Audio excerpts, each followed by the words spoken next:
Welcome to Guide Guru. We hope this video helps. You start by securing the foundation, hosting that supports PHP 7, 4+, and an SSL certificate.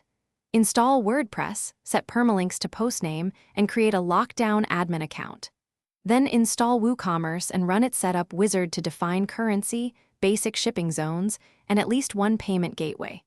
Once done, add a test product with price and SKU so you can validate checkout flow. This early proof prevents major rework later. Now you build the store. Add products with proper attributes and variations so customers can choose size or color. Choose a fast, Woocommerce-friendly theme and customize product pages, keeping mobile first in mind. Configure taxes per region, set shipping methods and weight/dimension rules, and enable automated transactional emails. Also, connect inventory settings and low stock thresholds so you avoid overselling. Make sure to test a full checkout, coupon, tax, ship. Finish by running multiple test orders, successful payments, failed payments, and refunds.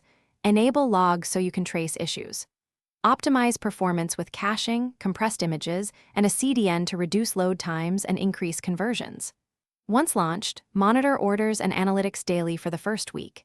If something breaks, check Woocommerce logs, disable recent plugins, and switch to a default theme to isolate conflicts. This process quickly narrows root causes so you can fix and restore sales. Thanks for watching. Consider subscribing if we helped you today.